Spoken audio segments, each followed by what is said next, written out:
Menteri Lingkungan Hidup Kepala Badan Pengendalian Lingkungan Hidup telah mengirimkan surat kepada Menteri Koordinator Bidang Perekonomian dan Menteri Koordinator Bidang Pangan terkait penghentian impor sampah plastik sebagai bahan baku daur ulang.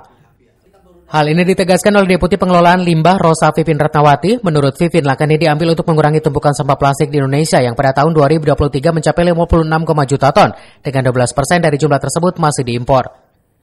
Deputi Pengelolaan Limbah Rosa Vivin Ratnawati menyampaikan bahwa Indonesia seharusnya mampu memenuhi kebutuhan bahan baku daur ulang plastik tanpa mengandalkan impor.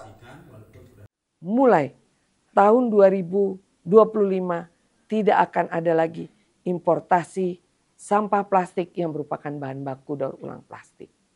Dan bagaimana cara memenuhinya? Hitung-hitungannya adalah ada sekitar 260 ribu ton sampah plastik yang digunakan yang berasal dari luar negeri yang masih kita impor untuk dipakai bahan baku. Kalau 260 ribu ton per tahun dibandingkan dengan jumlah sampah plastik yang luar biasa di Indonesia, sebetulnya bisa kita penuhi. Dikatakan Vivin, KLH telah menyusun strategi pengelolaan sampah plastik dari hulu hingga hilir. Langkah awal adalah pemilahan sampah dari sumbernya yakni rumah tangga. Selain itu, lanjut Vivin, KLH menargetkan pembangunan 25.000 bank sampah sebagai tempat pengumpulan sampah terpilah. Kemudian pemerintah juga bekerja sama dengan organisasi pemulung yang siap mendukung pemenuhan kebutuhan bahan baku daur ulang dalam negeri. 70% berasal dari saudara-saudara kita kaum pemulung.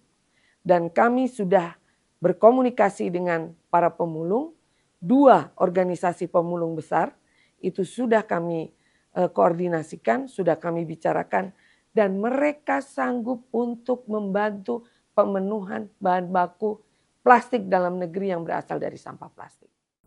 Vivin mengungkapkan bahwa KLH juga meminta perusahaan impor plastik terutama yang beroperasi di Sumatera dan Jawa untuk mendukung pembangunan bank sampah dan berkolaborasi dengan pemulung agar dapat menerima sampah plastik lokal sebagai bahan baku. Kami akan minta kepada perusahaan-perusahaan importir produsen yang akan menggunakan sampah plastik sebagai bahan bakunya untuk membantu meningkatkan kapasitas bank sampah atau bahkan juga mendirikan bank sampah dan juga berkomunikasi dengan teman-teman pemulung dan pelapak untuk bisa menerima sampah dari mereka untuk dijadikan bahan baku. Demikian. Sementara itu, KLH juga berfokus pada perbaikan pengelolaan tempat pemrosesan akhir atau TPA sampah. Saat ini hanya TPA di Balikpapan yang sudah menerapkan sistem sanitary landfill, sementara TPA lain masih menggunakan sistem kontrol landfill. Menurut Undang-Undang Nomor 18 Tahun 2008, pengelolaan TPA yang baik wajib dilakukan, dan pelanggaran atas aturan tersebut dapat dikenakan sanksi pidana. Sekarang kita mau TPA itu semua bisa sanitary landfill.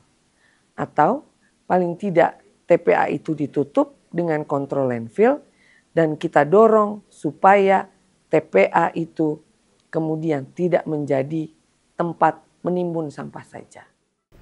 KLH juga menyiapkan surat edaran kepada kepala daerah untuk memastikan pengelolaan TPA sesuai aturan yang berlaku. Hal ini dilakukan terkait hasil temuan di lapangan masih banyaknya pengelolaan sampah yang memprihatinkan.